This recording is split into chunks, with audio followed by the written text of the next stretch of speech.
Un'occasione formale importante per avviare un confronto concreto sulle priorità future dei territori rurali del Veneto, tra coesione sociale, semplificazione amministrativa, flessibilità nell'uso dei fondi europei e costruzione di una voce unitaria per dialogare con gli alti vertici istituzionali regionali e non solo. È quella che si è materializzata mercoledì 2 luglio nell'incantevole cornice di Villa Godi Malinverni, a Lugo di Vicenza, grazie al tavolo di lavoro promosso dal Coordinamento dei 9 GAL del Veneto, presieduto dal GAL Montagna Vicentina in qualità di coordinatore e il GAL Baldo Lessinia come vice coordinatore, per discutere strategie condivise sullo sviluppo delle aree periferiche e montane in vista della prossima programmazione europea. Era la prima volta che noi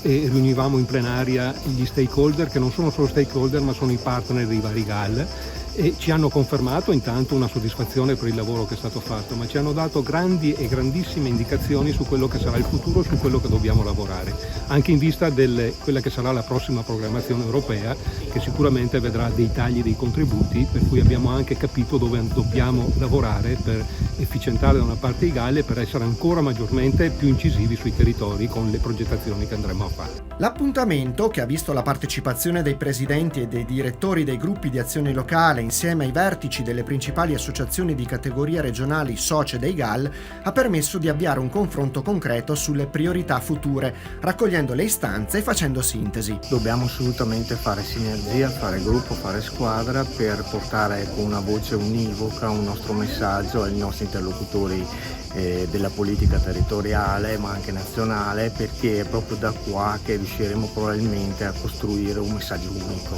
Sono molte le criticità, probabilmente riduzione delle risorse,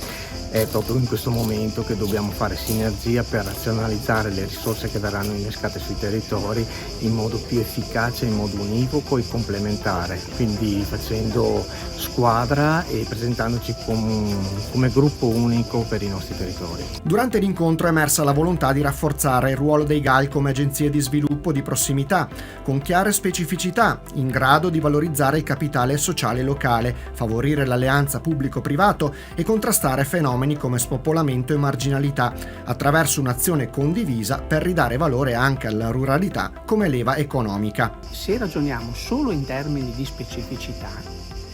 poi alla fine, non costruendo quindi un documento di policy di sviluppo delle aree rurali su cui i GAL operano, e alla fine la frammentarietà aumenta il concetto di specificità, andandolo a portare in una marginalità, che è quello che purtroppo sta succedendo. Mentre,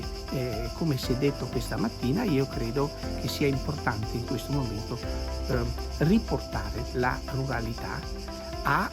un fattore di sviluppo assieme agli altri settori, alla manifattura in primis, alle eccellenze, al turismo, riportarlo nei fattori di sviluppo complessivi della regione, non marginalizzandolo, rimettendolo al centro. Protagoniste non da sole, ma certamente fondamentali delle aree rurali sono le imprese agricole. L'impresa agricola nel territorio e nei territori marginali ha due funzioni fondamentali che devono essere comprese da tutta la collettività. La prima è quella di produrre il cibo e delle eccellenze anche che identificano quello specifico territorio, e dall'altro lato ovviamente l'elemento della capacità di gestire anche il paesaggio, la parte idrogeologica e la biodiversità del territorio. Senza l'azienda agricola e senza un'economia forte che parta dall'agricoltura ma che sia in grado di alimentare quello che è un'economia territoriale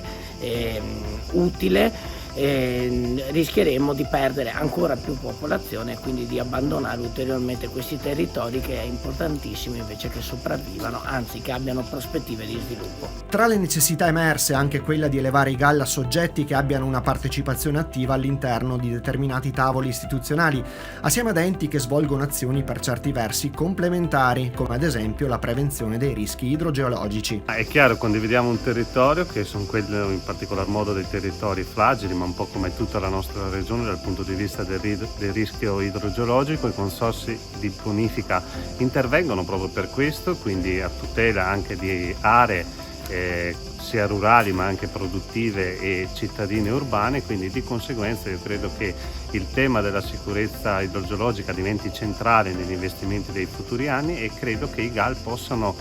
essere anche degli strumenti sulla quale intervenire proprio in questo senso. Tra i punti sottolineati la necessità di integrare i GAL nelle strategie regionali e nazionali con maggiore continuità e frequenza, aprendo spazi di dialogo anche a livello europeo, visto che lo scenario generale è in grande cambiamento. Dobbiamo cercare di giocare con le nuove regole del gioco, quindi di fatto ci sarà una gestione della politica di coesione diversa, più centralizzata, i nostri interlocutori probabilmente saranno diversi, dobbiamo essere bravi e dobbiamo essere proattivi con prese di responsabilità per riuscire a cogliere le occasioni che ci verranno proposte nel miglior modo possibile, quindi pensare già a quelle che sono le nostre esigenze, quelli che sono gli obiettivi del territorio e cercare di portare appunto la nostra voce a chi prende le decisioni. A conclusione dei lavori, i partecipanti si sono impegnati a redigere entro l'autunno un documento strategico unitario da consegnare alle istituzioni regionali, con l'obiettivo di portare le istanze delle aree rurali venete ai principali tavoli decisionali.